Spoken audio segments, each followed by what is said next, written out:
Hey, I'm Karen Knox. I'm the director of We Forgot to Break Up. And I'm Jay Stevens. I'm the director of Stories from My Gay Grandparents.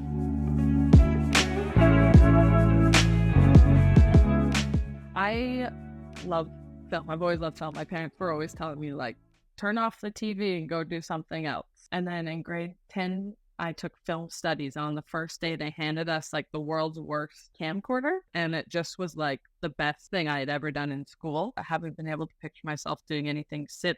Knoxy, how did you get here? I started as an actor and then started directing things when I realized that a lot of the roles that I was playing were not really ones that I was interested in. And so started making my own content in order to facilitate more interesting parts, and have been balancing working as an actor and a writer with directing. How did we meet, Jay? I don't even know. I forget. Did we meet for the first time at that play at Soul Pepper? Oh, maybe. Yeah. Theater Connect. I had known of you from Barbell, and then I had been dreaming up a queer digital series of my own, Slow Pitch, and I had plans to reach out to you, but didn't know you. And then, we met at we're lying right now. We met, I did photos for you for Barbell season 2. Oh, yeah, duh, of course. Yeah. And then so many years ago now. But then the first time that we talked about Slow Pitch was in the atrium at Soul Pepper. And it's been a long road with Slow Pitch, and it's still going. Because the show has been picked up by a major broadcaster for a half-hour version of the show that's in development still. Yeah, we're really excited that we're going to get to make more of it, hopefully. We're trying to keep it alive. Keep it alive. I always said if I could just make more Slow Pitch forever, I'd be the happiest. So we're trying to make me the happiest. I know. Yeah. Honestly, making movies is, I always talk about the Miyazaki meme that is like, filmmaking is only pain, and I can't believe that I want to make another one. And I feel that way about most films, but Slow Pitch is very special in that making it is truly so joyous. I want to say something about Jay's directing on that show as well, because it's so good. And I think something that I've realized working with other cinematographers since then and directors is how amazing it is for you to be able to operate and direct at the same time, because your amazing understanding of the comedy in the story is so highlighted by your ability to sort of catch those little zooms and moments of great performance that another cinematographer might miss, but because you have such an intuitive understanding of the comedy of the show and the characters and the beats and where it needs to go, it works together so gracefully. And that's just a compliment I wanted to give you that I have probably given you before, but I'm putting it on record for the DGC. Jay Stevens, amazing cinematographer and director in tandem on the series Slow Pitch. Give them a CSA. What is wrong with you?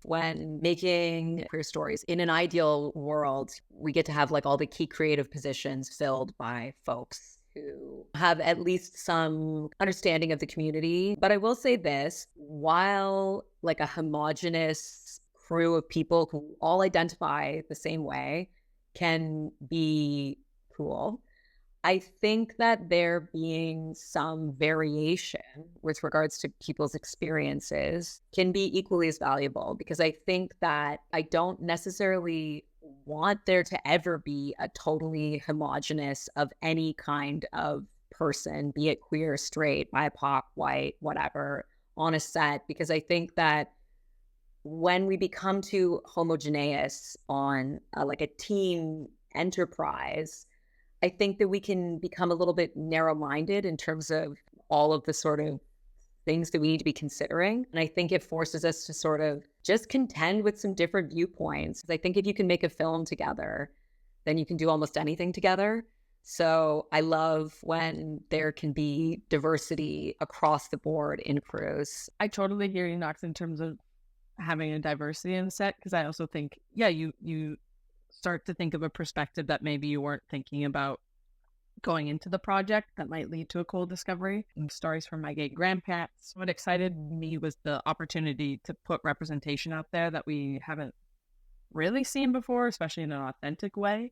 I think as long as no one feels like a token on that set, and I think for me as like someone who's creating the content, creating the stories, I actually really try not to come close to trying to make it represent everyone's experience. And I think that's something that's thrown on diverse content, is like, this has to represent an entire community. And I think we're slowly moving away from that. So I actually think specificity in a singular experience is also completely okay, as long as you're then not saying this is everyone's experience. Steps are being taken. Progress is being made. In my opinion, not nearly fast enough. We all need to keep pushing, because I think if we start patting ourselves on the back for the progress that has been made, then we'll get complacent. And that is why I created a nonprofit organization that's a mentorship program, because I was on a set just being like, how am I one of the only trans voices on this set and doing this work? And so I just was like, how do you bring up as many people around you so that the folks in the hiring positions on a set are the ones who look like the content you're making? Because currently I don't think that's the case at all within our industry. And I think something that needs to keep changing. It felt like maybe it was the feverish dream of youth, but it felt to me like things were almost moving faster a couple of years ago. Yes. And that we've kind of entered this a bit of a backswing. And I don't know if that's just, sort of part of the state of the world right now and what's going on with, trans rights literally in North America right now, where it feels like we've sort of done a huge backslide. I also think too, I want to say this, Kate Blanchett just did an interview at Cannes, and she was talking about female representation on film sets. And she said, I'm so sick of being asked the question as a woman, how do we fix the problem of getting more women onto set? She says, and on these panels, when I'm being asked this question, I've got two men who are sitting right next to me. I say, why don't you ask them? And I think that at a certain point, it's like, yes, of course, like as queer filmmakers, it's like our job to kind of like be at the front of the lines, being like, hey, what's up? We're making really cool shit. Do you want to get on board or what?